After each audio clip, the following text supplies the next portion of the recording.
Andrew Napolitano here for Judging Freedom. Today is Thursday, December 22nd, 2022, 3 days till Christmas. It's a few minutes after 2 o'clock here on the East Coast of the United States. We're joined today by our fan favorite, Scott Ritter. Scott, always a pleasure.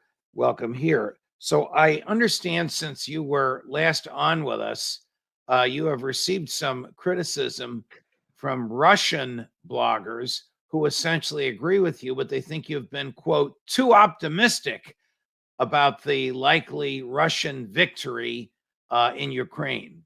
What do you say to them when they say that to you, Scott? Well, first of all, I'm somebody who believes that you shouldn't put forward criticism unless you also put forward a solution. Otherwise, it's defeatist. And in a time of war, there's nothing worse than a defeatist attitude. I think you and I have had some frank conversations where I have been critical of the Russians. I also have been realistic in changes in the environment, the so-called game changer of the billions of dollars back in May. I've criticized Russian intelligence for being too optimistic about the chances for a quick victory in February and March. So I'm not someone who's ever pulled punches when it comes time for criticism, but right. I also take a look at the larger trends, and the larger trends have me feeling optimistic about the prognosis for victory. The people who are criticizing me are people who have links to the 8-year-long conflict in the Donbass that was carried out primarily by the Lugansk militias and Donetsk militias, people who are affiliated with these militias. And they have a lot of resentment and anger and angst towards Russia. They feel like they were abandoned for 8 years. And they feel like even now in this current conflict, they've been left with less than choice weaponry and not prime guidance, et cetera. They don't feel they've been used effectively. So they're very critical. They're very bitter. And for the most part, they're very far away from the battlefield. So a lot of this is, embitterment that carries over.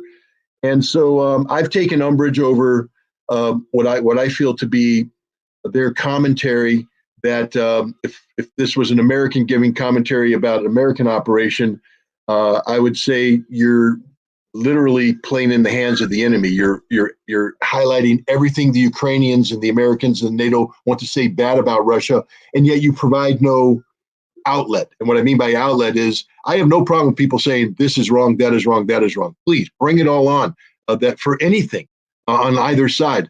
But I do have a problem with people who claim to be supportive of a cause, and yet all they do is criticize, highlight the talking points of the other side without providing any solution. This is wrong, therefore this is what we should do, as opposed to this is wrong, therefore Putin is evil, Surovikin is horrible, et cetera, et cetera. If they have a problem with me, so be it. I don't care. Oh, great. Good for you. Good for you. There's no change whatsoever in your view about the futility of the Ukrainian cause, the absurdity of the American support for it, and the certainty or near certainty, anything could happen, near certainty of a Russian victory. No, there's no change whatsoever. All right. I say that because I don't know if he was ever your boss. Was he, General Petraeus? No. No. Okay. Well, General Petraeus has said some rather startling things on my friend Neil Cavuto's show on the platform of my former employer, Fox News. And we thought we'd run some of these past you. For example, General Petraeus, and these quotes are just from yesterday, told Neil that Putin has seriously miscalculated and he's not training his new troops.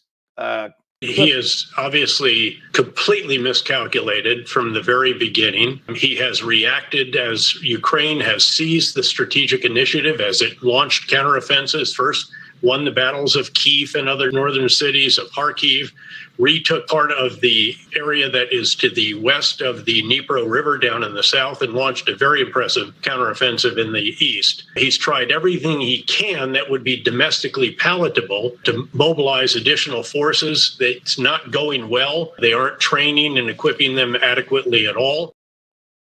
Not training and equipping them. I mean, this is This is about as far from what you have been telling us as is imaginable. Is this hogwash?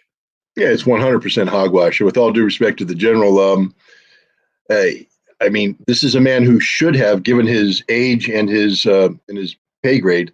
I know for a fact he served during the Cold War, so I know for a fact he knows what the Soviet threat was, and he's aware of the capability of the Soviets back then. The Russians today are orders of magnitude better than the Soviets, and the notion that a professional Russian officer corps wouldn't train their troops to the highest possible standard, equip them with the most modern equipment. I'd advise General Petraeus to take a look at the videos that have been playing recently of the T-90 the T-90 tanks coming in, the most modern tanks, the advanced T-80 tanks, the modernized T-72 tanks, all of which are the equivalent of or better than anything we have in our inventory, General. And you're saying that they're not equipping them, they're not training them. Why do you think 125, 150,000 of these mobilized troops aren't yet on the battlefield, General? Do you think maybe they're going through the final preparation that is the equivalent of what you used to do in the National Training Center, General, NTC Fort Irwin, final combat maneuvering, getting things together? The Russians are doing that which is necessary to get their troops prepared to engage the Ukrainians, who they view as a NATO peer force, engage them in combat and prevail. I don't know what General Petraeus is talking about. I don't know what his sources are. I don't think he knows what his sources are. We have more to come, but I have to say, as an aside, I'm a big fan of yours, and we've worked together, and I enjoy it very much. But there is nothing like a Marine Corps major telling a 4-star Army general why he's wrong. This is absolutely wonderful. The next cut, very interesting phrase. Actually, there's two things I want to point out to you before Gary runs the clip. First is Russia cannot out-suffer the U.S. and NATO. And the second is, and I don't know how this could be true, Russia has already suffered more casualties in 10 months in Ukraine than it did in 8 years in Afghanistan. Listen to what he says. He's in a very difficult position. I don't think he is yet willing to acknowledge that Russia cannot outsuffer the Ukrainians, the Americans, and the Europeans, which I think he still believes is possible. But I think there is going to come a point, and we need to hasten that moment, when he realizes that this war is not just unsustainable because of the terrible losses on the battlefield, which are now many times what they sustained in over 9 years in Afghanistan, just in the first 10 months of this war, but also the damage that's being done to their economy, their financial system, his personal confidants, the sanctions against them, and the export controls that are bringing their industry to their knees. Let's start with history. Can it possibly be that the Russians have sustained more casualties in 10 months in Ukraine than they did in 9 years in Afghanistan? Oh no, that's an absolute true statement. Okay, but we're talking about two different. We're talking about a low-intensity conflict in Afghanistan. Right. Let me put it this way. That's if the United States were to get involved in this conflict and put the 101st Airborne Division and the 2nd Armored Division on the field, regardless of what the outcome was, whether they prevailed, they lost, they fought to a draw, I will make the following statement that with absolute sense of certainty. The United States would suffer more losses in the first month of this fighting than we suffered in the entire 20-year global war on terror, inclusive of Iraq, Afghanistan, and any other minor skirmish that was out there. This is a statement of fact.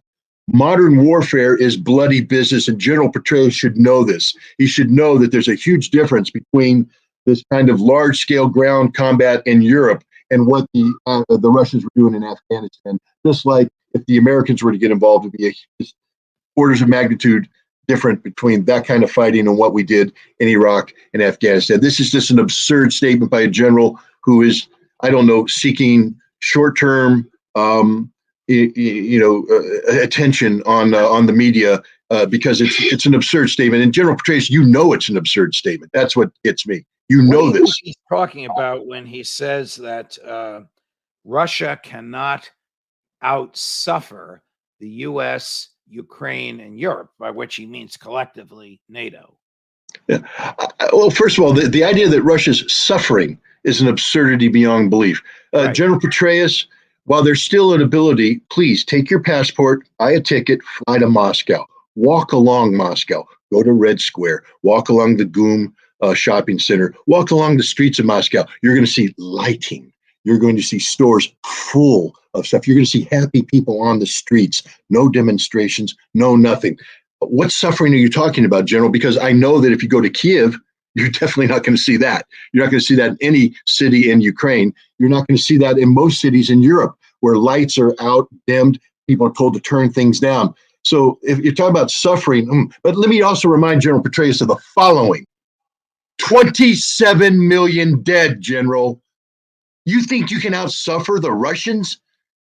Do you think that NATO and the West and anything has ever undergone anything like the decade of the 90s? You have no clue what you're talking about. What are the 27 million you're talking about? 27 million casualties in World War II. Right. All right. These people know how to take losses, pick themselves up, brush themselves off, and move on. Unlike us, who no longer celebrate the victories of World War II. We don't celebrate Victory Day. It's part of the history. Every year on May 9th, the Russian people come out and they mobilize the Immortal Regiment, where the children and the grandchildren, the great-grandchildren of the 27 million who died parade in their honor, never forgetting what sacrifices were made to get them where they are today. I mean, come on, General, this is an absurdity. You're playing into the most Russophobic tropes imaginable, and you're better than this. You're smarter than this. I don't know why you're doing this. All right, one more quote. I know your blood pressure's going up, and it's fabulous. I'll have a Diet Coke and calm down. Neil Cavuto asked, this is right before the clip. You don't see the question. That's what I'm telling you. Cavuto asked if Putin will recognize the Russian war, the Russian side, as unsustainable. Now, you can imagine the answer, but here it is. There will come a point, I believe, where Putin will recognize that this war is unsustainable in the same way that Afghanistan was unsustainable for the Soviet Union after 9+ years there and withdrew from that. Yeah, but that was 9+ years, right? We're not even a year into this. No, but he has sustained many times the losses on the battlefield in Ukraine that they sustained in over 9 years in Afghanistan. Okay, he's comparing apples to oranges. You explained that to us. The intensity of fighting in Afghanistan versus the low level intensity, the intensity in Ukraine versus the low level in Afghanistan. But what the heck do you think he's talking about when he says Putin will recognize the Russian involvement as unsustainable? I mean, his resources are vastly superior to what Zelensky has. It's not just the resources, it's how Russia is marshaling these resources. Vladimir Putin has given some speeches recently where he's given a hint about what's going on. First of all, the Russians aren't engaged in another mobilization. They've made it clear that this mobilization, this partial mobilization, is sufficient for the task at hand. But they have enlarged their military to over 1.5 million. That's the plan. They're going to mobilize. What he's saying is this rectifies discrepancies that have emerged given the new realities of NATO expansion in Finland, Sweden, and NATO aggressive posturing in Poland requires Russia to take this step. So they are going to increase the size of their military over the course of the next several years to match this. And Russian industry, defense industry, is being mobilized. But what Putin said is this isn't about trading, guns for butter. He said, we're not doing that. We're keeping the butter, but we're building the guns. We're doing this responsibly and in a measured manner. What this means is that Russia's not going to get exhausted, unlike the West, which has already depleted everything we have to feed the Ukrainian war effort to no avail. We have Ukrainian generals begging for tanks, armored fighting vehicles, and artillery pieces we don't have to give them. And we're not mobilized. I mean, the best we can do is go in and kickstart some old Soviet-era factories in former Warsaw Pact countries to build old weapons. We haven't done anything on our end to get our defense industry up and running because we can't because to do that would require us to go on a war footing, and then that would be unsustainable. So with all due respect to General Petraeus, once again, you're wrong, General. Go to the Defense College right there in the National Defense University and ask people who study defense industry and what the Russians are doing and compare and contrast what we are doing and what Europe's doing. And you'll see only one side has a sustainable plan, and that's the Russians. Here's a great one-liner from one of our emailers. The major, meaning you, the major is an officer. The general is a politician.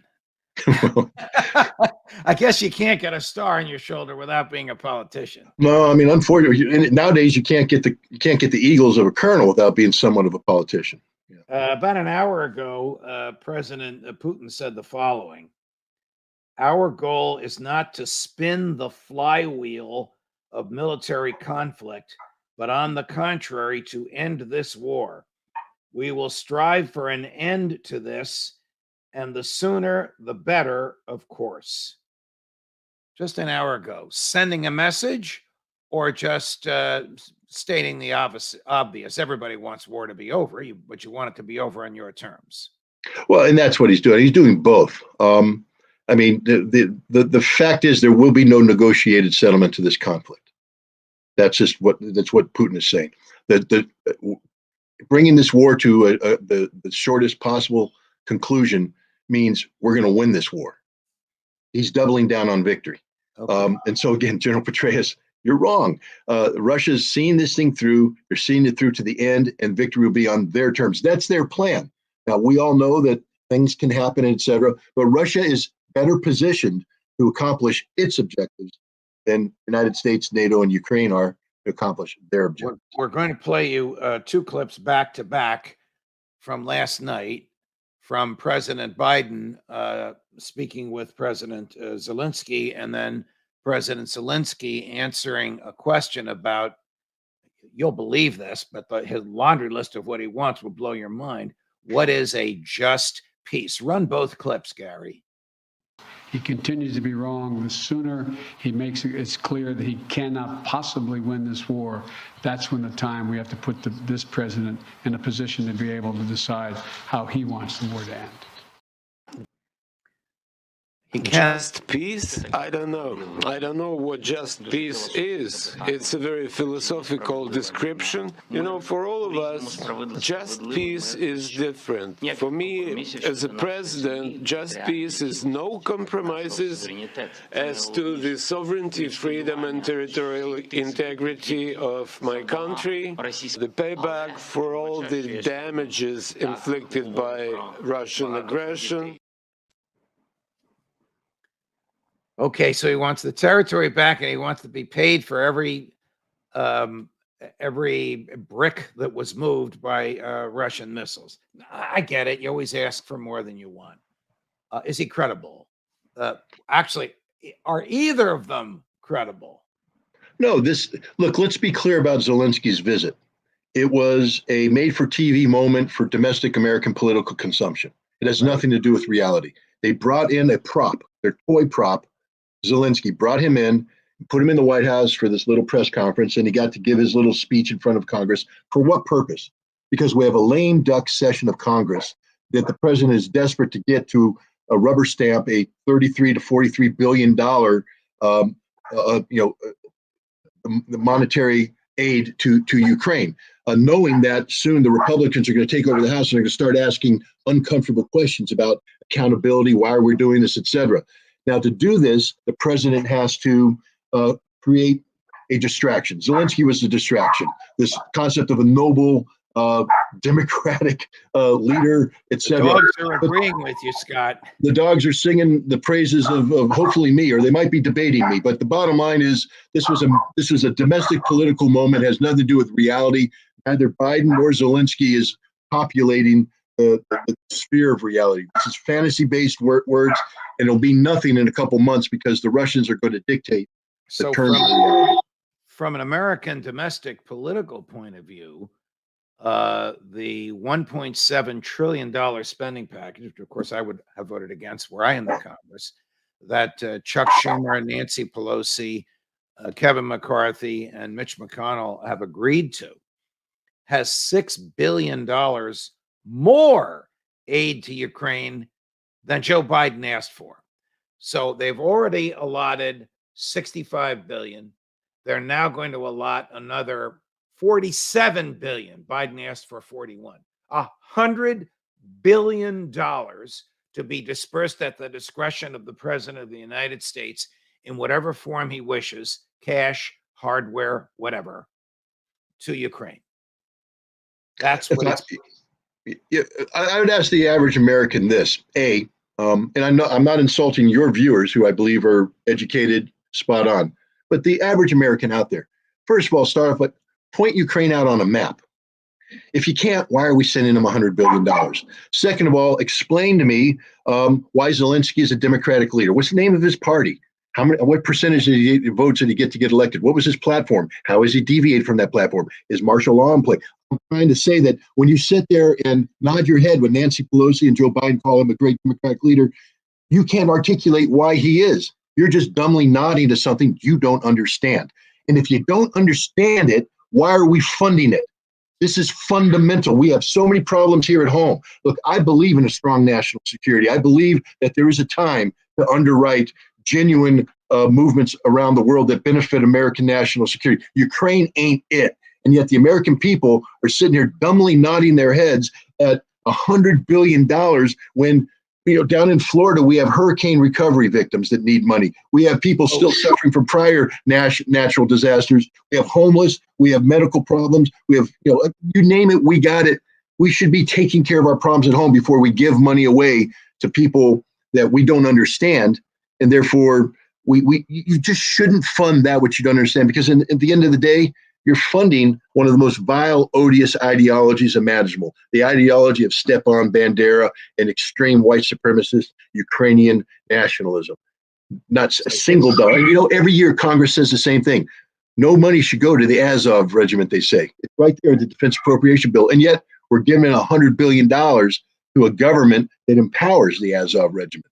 Stupid. So if in my wildest imaginings, wildest dreams, I became the Speaker of the House of Representatives, I would have Scott Ritter there to give the other view from the one they heard last night from Vladimir Zelensky. But don't worry, Scott, that's not going to happen. Good. But thank you for all of this, my dear friend. Thanks for everything you've done for Judging Freedom and for the hundreds and hundreds of thousands of people that have viewed you. Looking forward to working with you in the new year. We're dark next week. We have Alex Jones at 3:15 today to talk about domestic issues. But you're the icing on the cake. Thank you, Scott. Merry Christmas to you and your family. Merry Christmas and Happy New Year. The dogs say the same. Thank you. Love the dogs. Judge Napolitano for Judging Freedom.